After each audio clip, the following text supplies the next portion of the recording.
ಉಂಡಿ ಇತ್ತು. ಈಗ ಹಾಕಿದ್ರು ಇದನ್ನು ತೊಳೆದ್ಬಿಟ್ರೆ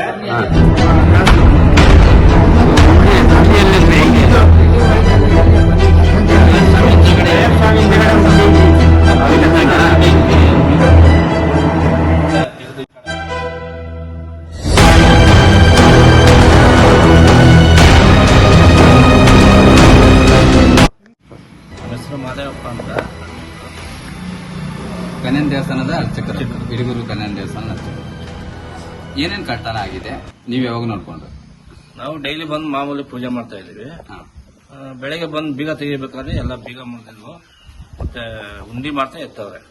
ಉಂಡಿ ಎತ್ತವ್ರೆ. ಎಷ್ಟಿತ್ತು ಅಮೌಂಟ್? ಎಷ್ಟಿತ್ತು? ವಿಶೇಷ ಓಪನ್ ಮಾಡ್ತಾ ಇದ್ರು 1 ಲಕ್ಷ ಮೇಲೆ ಸಿಗೋದು. ವರ್ಷದ ಮೇಲೆ ಬೆಳಗ್ಗೆ ಬಂದು ನಾವು ಡೈಲಿ 8 ಗಂಟೆಗೆ ಬಂದು ಪೂಜೆ ಮಾಡಕ್ ಬರ್ತೀವಿ.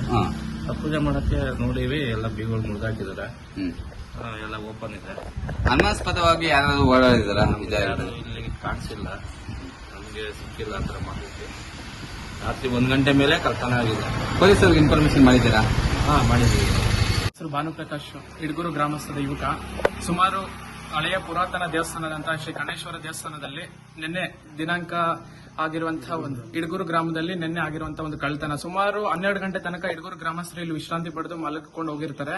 ಅದಾದ ಬಳಿಕ ಅನುಮಾನಾಸ್ಪದವಾಗಿ ವ್ಯಕ್ತಿಗಳು ಬಂದು ಇಲ್ಲಿ ದೇವಸ್ಥಾನದ ಉಂಡಿ ಹೊಡೆದಿರ್ತಾರೆ. ಮೊದಲಿಗೆ ಇಲ್ಲಿ ಕರೆಂಟ್ ಅನ್ನು ಸ್ವಿಚ್ ಅನ್ನ ಕಡಿತಗೊಳಿಸಿರ್ತಾರೆ, ವಿದ್ಯುತ್ ಅನ್ನ ಕಡಿತಗೊಳಿಸಿ ತದನಂತರ ಈ ಒಂದು ಬಾಗಿಲನ್ನ ಮುರಿದ್ರ ಮೂಲಕ ಉಂಡಿಯನ್ನು ಕಳವು ಮಾಡಿರ್ತಾರೆ. ಸುಮಾರು 1 ಲಕ್ಷದ ತನಕ ಒಂದು ಹಣವನ್ನ ಕಳವು ಮಾಡಿರ್ತಾರೆ ಎಂದು ಅಂದಾಜಿಸಲಾಗಿದೆ. ಇಲ್ಲಿನ ಅರ್ಚಕರು ಮತ್ತೆ ಪ್ರತಿ ವರ್ಷ ಇಲ್ಲಿ ಮಹಾಶಿವರಾತ್ರಿ ಸಮಯದಲ್ಲಿ ಆಗುವಂತಹ ಜಾತ್ರೆ ಸಮಯದಲ್ಲಿ ಮಾತ್ರ ಉಂಡಿಯನ್ನ ತೆಗಿಲಾಗ್ತಾ ಇರ್ತದೆ. ಅದಾದ ಬಳಿಕ ಇದುವರೆಗೂ ಉಂಡಿಯನ್ನ ತೆಗೆದಿರಲಿಲ್ಲ. ಇಲ್ಲಿ ಅರ್ಚಕರು ಕೊಟ್ಟಿರುವಂತಹ ಮಾಹಿತಿ ಪ್ರಕಾರ ಸುಮಾರು 1 ಲಕ್ಷದವರೆಗೆ ಅಂದಾಜಿಸಲಾಗಿದೆ. ಇಲ್ಲಿನ ಒಂದು ವ್ಯವಸ್ಥಾಪಕ ಮಂಡಳಿಗೆ ಸಹ ಇಲ್ಲಿನ ಗ್ರಾಮಾಂತರ ಪೊಲೀಸ್ ಠಾಣೆಗೆ ದೂರನ್ನ ಕೊಟ್ಟಿರ್ತಾರೆ. ಅವರು ಕೂಡ ಬಂದು ಇಲ್ಲಿ ಪರಿಶೀಲನೆ ಮಾಡಿ ಸೂಕ್ತ ಕಾನೂನು ಕ್ರಮವನ್ನು ತೆಗೆದುಕೊಂತೀವಿ ಅಂತ ಹೇಳಿರ್ತಾರೆ. Thank you sir.